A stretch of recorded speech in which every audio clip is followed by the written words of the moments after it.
الكرة بالراس القاضية ممكن القاضية ممكن شاط الكرة وجول القاضية ممكن القاضية ممكن القاضية ممكن سجل معلول سجل علي معلول ملك الحلول وي علي وي هذا هو معلول أم الأهلي بعد 2013 بعد تماما عن بطولة أفريقيا لمدة 7 سنين، وفي الفترة دي بطولة كأس العالم للأندية اتعملت في الدول العربية أكتر، وتحديدا في الإمارات وقطر والمغرب طبعا. ولما الأهلي خد التاسعة رجع يلعب تاني في كأس العالم، لكن المرة دي عن طريق بوابة قطر في كأس العالم 2020 اللي اتلعب في فبراير 2021.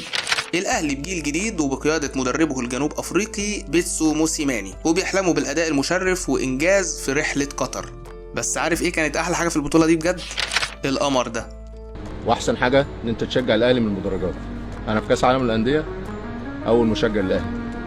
ما احبش في العالم كله قده، جاري وحبيبي وروحي وكل ما ليا، عايزني امضي، عايزني اقول اسمي، عايزني كل حبيب قلبي، قول له الدنيا كلها كوم وايه اللي غلاوتك انت حبيبي بقول لك ما احبش في الدنيا كلها حته مني. القرعة وقعت الأهلي قصاد الدحيل القطري، مواجهة المفروض مش صعبة، لكن بالنسبة إنه الدحيل صاحب الأرض فبيبقى الماتش ليه حسابات تانية. المهم بدأت المباراة والأهلي قدم شوط أول ممتاز وخرج متقدم 1-0، وكمان مسجل الجون التاني بس اتلغى من الفار.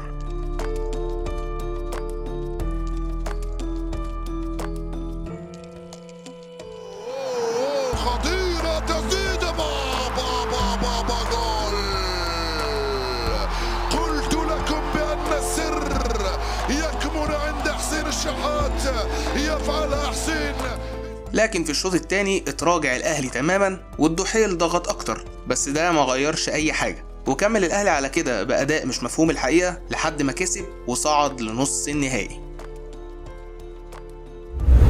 نص النهائي بقى هيكون قصاد مين؟ بايرن ميونخ، ودي كانت أول مرة الأهلي يواجه فيها فريق عالمي من فئة الكلاس A في مباراة رسمية، وهنا كانوا الأهلاوية كلهم متقبلين الخسارة بصدر رحب، ودي أول مرة نتوقع الأهلي يبقى خسران من قبل ما يلعب أساسا.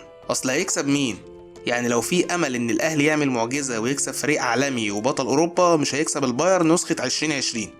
ده كان فريق مرعب حرفيا. يعني خلاصة الكلام إن الأهلي هيدخل المباراة من باب المحاولة والتمثيل المشرف.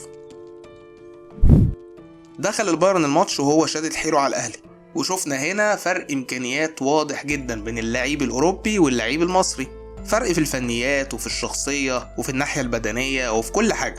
ولم يملك الأهلي إلا التراجع والدفاع قدام الوحش الألماني الكاسر. ومع إني كنت شايف إن الأهلي زودها شوية في التراجع وكان محتاج شوية شجاعة كده من موسيماني، لكن هو الحقيقة ما حبش يغامر، وده أحسن طبعا للموضوع يتحول لكارثة يعني. لكن هو مسلمش من الإعلام كله كان بيوصفه بالجبان، بس مش مهم، اللي يقول، في الآخر الأداء كان مشرف وطبيعي جدا.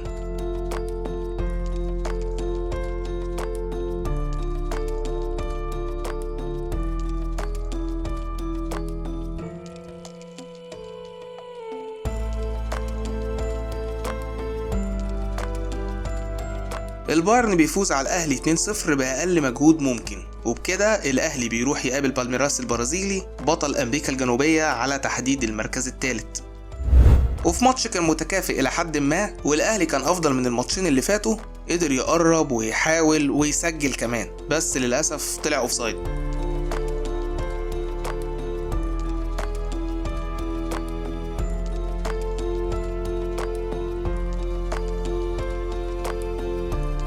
وبينتهي الماتش بيهم بالتعادل السلبي ويروحوا لضربات الجزاء، والباقي بقى للتاريخ.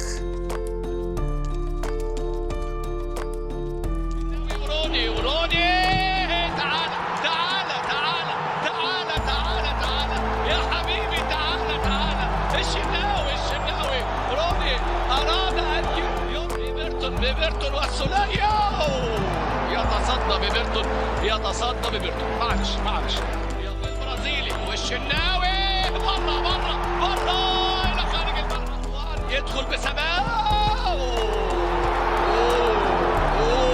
كرة مروان في القائم يا مروان في الركلة الثالثة. بقينا 1-1. معنيز ووضع الكرة قوية يا ولد